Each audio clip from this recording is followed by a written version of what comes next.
guys, my name is James K. Jones and welcome to my basement. Today I'm going to be showing you how to make cheesy chicken rigatoni. This is like my first recipe that I made up from scratch all on my own. And it was really out of boredom. First year I was in business at Cairo's when I opened my first restaurant. People like to order like casseroles and pasta dishes when they do catering because it's cheaper. And honestly, I just got tired of making the same old meat baked ziti and cheese baked ziti. So one evening I was trying to come up with something that was an alternate for lasagna. And I really wanted something that had chicken in it because I had a lot of leftover chicken because that was 3/4 of my menu at the time. Maybe you remember that old cheesy saying back 10 or 15 years ago, WWJD, what would Jesus do? And you know, they would wear the bracelets and do all that. I never got into all that. But many times when I was trying to come up with a recipe on my own, I would say WWGD. What would Granny do? So my granny, Sarah Mae Jones, was always my inspiration in the kitchen. She could make anything taste good, and my earliest memories are, you know, spending time with her in the kitchen. So I thought if I made a sauce, I could do an Alfredo sauce, but then that's just chicken Alfredo baked, and I was trying to come up with something different. She made a lot of casseroles, and when she did, she used cream of chicken or cream of celery, cream of mushroom. So I started playing around with that, see what I came up with. But the results were phenomenal. This became my top seller. People went wild for cheesy chicken ziti. But over the years, I found I like it better with rigatoni pasta. It just tastes a little better. So let's get at it. I'll show you what we're gonna do, and hope you enjoy it as much as we have. All right, so this recipe is easy to make. If you don't want to cook chicken, you know, I've done this at home where I just grabbed a rotisserie chicken when I was at Costco, whoop it up. It's kids love it, adults love it, everybody loves the cheesy chicken rigatoni. All right, so we're gonna get our mise en place together. We got a pack of boneless, skinless chicken thighs, some green onions, some cilantro. We got some sour cream, a can of cream of chicken soup, some chicken stock. We've got a package of rigatoni, a block of Colby Jack cheese, a block of sharp cheddar cheese, some Asiago cheese and Parmesan cheese. And then for our seasonings, we got some sea salt, some ground white pepper, and some ranch dressing mix. All the good stuff. Then we got 2 casserole dishes, a cheese grater, a beautiful lemon, some coconut oil, a strainer, and a clear bowl and a spatula. Then we're gonna bring our water to a boil on our stovetop. Oh, there it goes. Once it gets there, then to that we're just gonna add just a little bit of sea salt. That's all we need for that. Don't need oil or nothing. Then we're gonna add in our pasta, get it going. We're gonna give it just a little stir. Then we can move on to the next thing while that's cooking. It just kind of helps speed things up. So now we're gonna grate our cheese. We've got our Colby Jack cheese and our cheddar. We'll start with the Colby Jack cheese, and if you want to use the bag cheese, do that. There's just something so good about shredding your cheese. It just tastes so much different. Probably gonna do about half of this block. If you like it a little more cheesier, you can do that too. But just see how easy it is just to get in there and just get it done real quick. Then we'll knock this cheddar out and just kind of mess with it to make sure it's not all sticking together so it doesn't turn into one big glob. But see how beautiful that is? Now we got our pasta ready. We're just going to put a little bit of olive oil in there. This is the only time I use oil on pasta. And this is where it really matters to keep it from sticking. Next, we're going to get our coconut oil. We're going to spray our casserole dish. This is going to be where we do our chicken. If you don't have spray coconut oil, you can use any kind of pan spray. You just don't want it to stick. But I love coconut oil. I love the flavor it brings. To that, we're just going to add a little bit of sea salt. This just gives a little bit of base on the bottom where your chicken's cooking. I learned that a long time ago to season from the bottom. Then I'm going to add a clove of garlic that I've minced up. I'm just going to take that and just pop it in there. And then if you just take the back of the spoon and just rub it around on the bottom, that's going to give you a base of flavor that we're going to cook the chicken in, and it's going to make the chicken amazing. So I like to fold my chicken thighs. Just if they're laid out flat, it seems like they cook different, but if you fold them up just a little bit, gives them that little bit of space, helps them cook better, and just get those in there like that. Good stuff. Just ease them all in there. And then that's going to be ready to get it.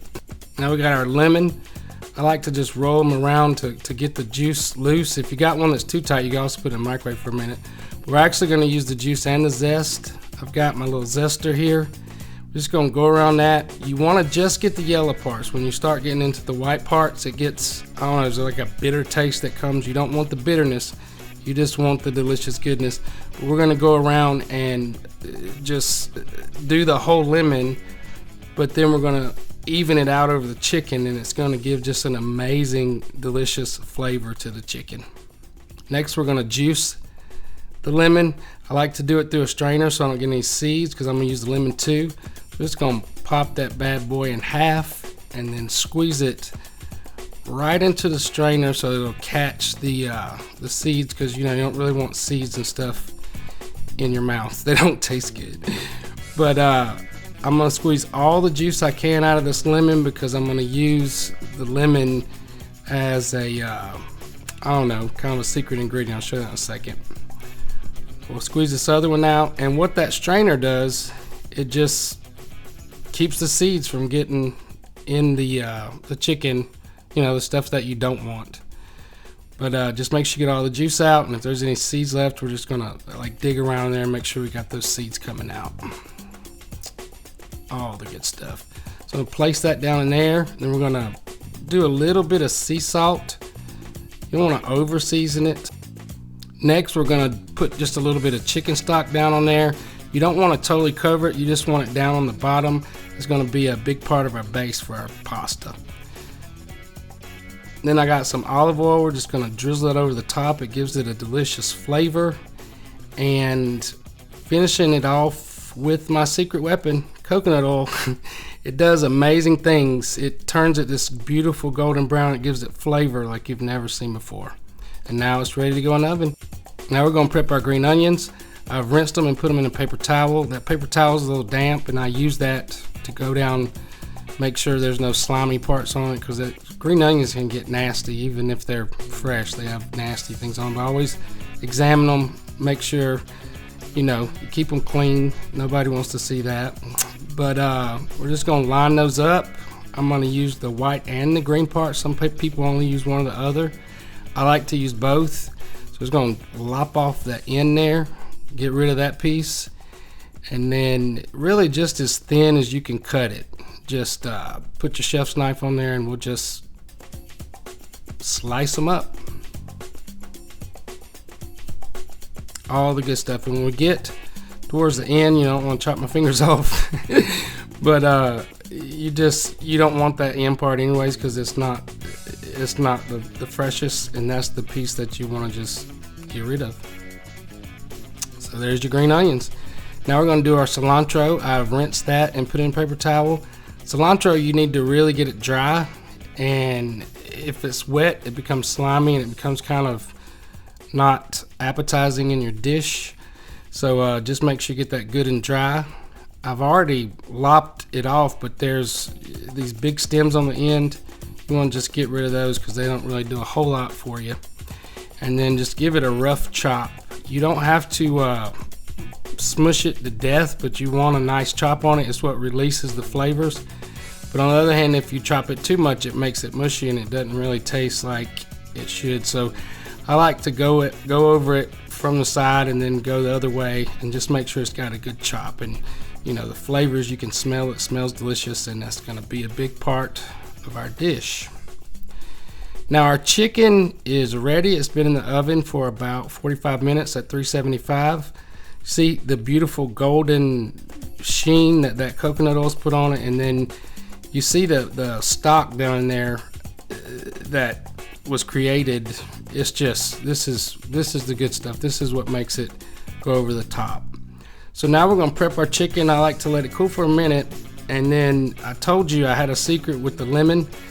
I always put a little bit of chicken stock in there and bake it and get the lemons out. It just makes it so much better. And then I'm just gonna take the edge of a fork and just start tearing my chicken up. And you can wait until it cools all the way. Some people do it like that. I know some people, if you got a problem and you know playing with chicken and stuff like this, you don't have to do it like this. You could put it in the refrigerator, let it get all the way cold, and then you could just chop it with a knife. But I've found that when you pull it apart with your fork, it gives it a different kind of flavor, and it's just more tender. I can't explain it, but this is the way that works best for me. So I just take my fork and just wear it out, tear it apart till it's done.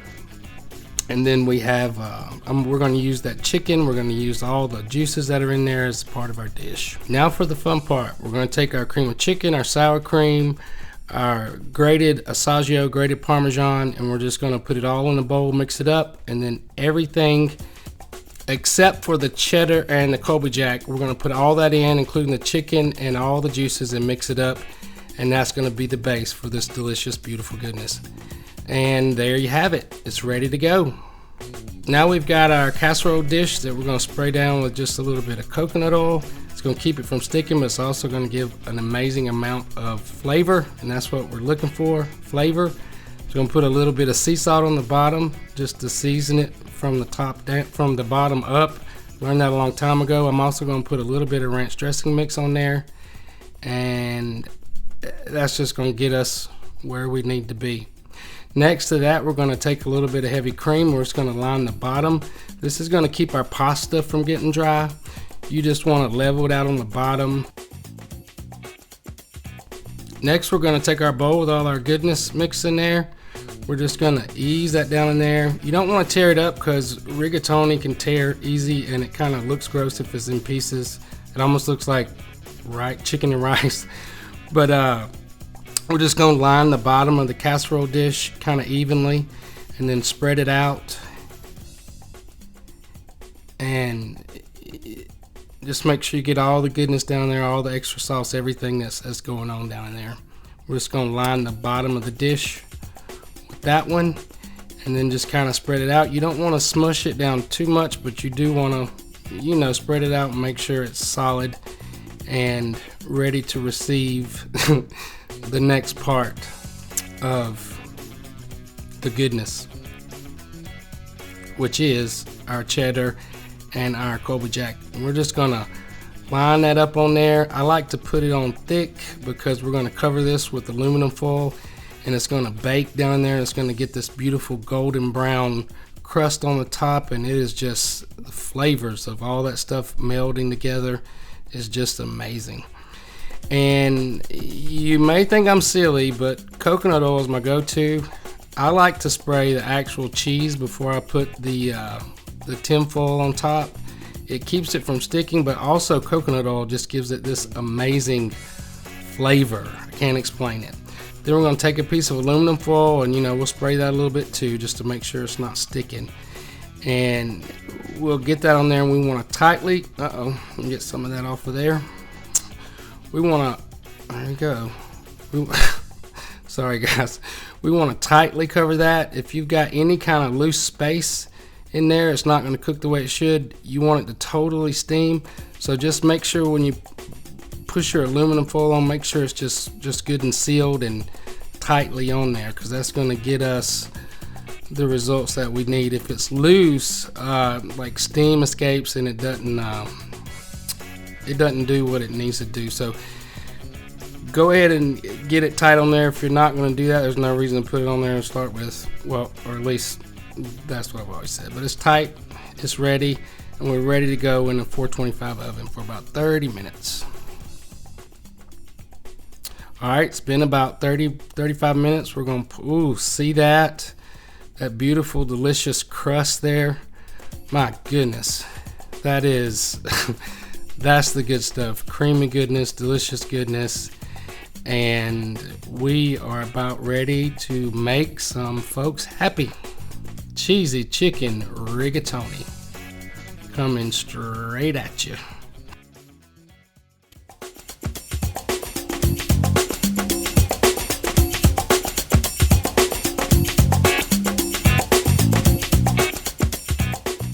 Really good. Okay. It's so good. The flavor is really rich. You'll make this at home? No, I'm gonna make you make it.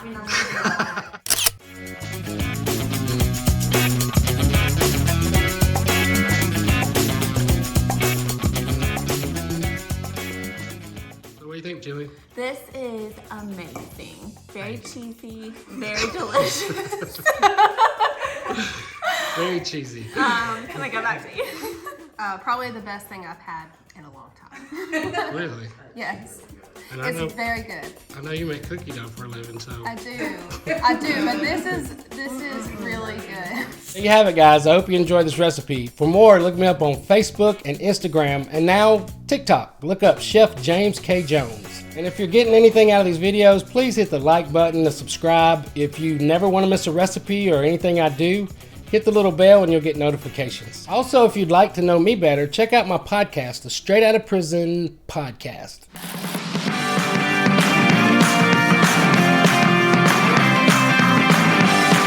Hey guys, thanks for tuning in to the Straight Outta Prison Podcast. My name is James K. Jones and this is my story. And this is Haley Jones, and this is his story that has now become a part of my story.